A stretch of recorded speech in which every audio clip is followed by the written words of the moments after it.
নুপুরের দাম 1000 টাকা হলেও তার স্থান পায়ে, আর টিপের দাম 1 টাকা হলেও তার স্থান কপালে।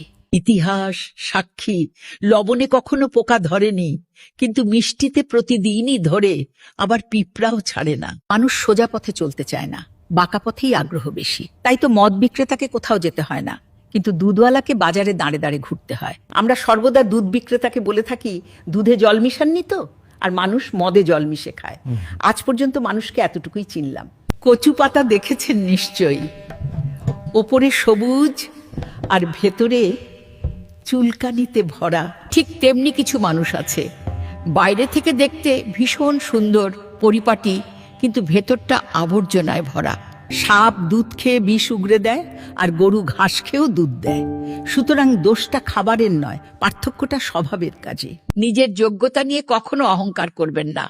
মনে রাখবেন, পাথর কিন্তু নিজের ওজনের জন্যই জলে ডুবে যায় যারা। কি আজব দুনিয়া জানেন? যার চোখে ঘুম আসে তার কাছে ভালো বিছানা নেই, আর যার কাছে ভালো বিছানা আছে তার চোখে ঘুম নেই। যার মনে দয়া আছে তার কাছে দেয়ার মতো কিচ্ছু নেই, আর যার কাছে দেয়ার অনেক কিছু আছে তার দেওয়ার মতো মনটাই নেই।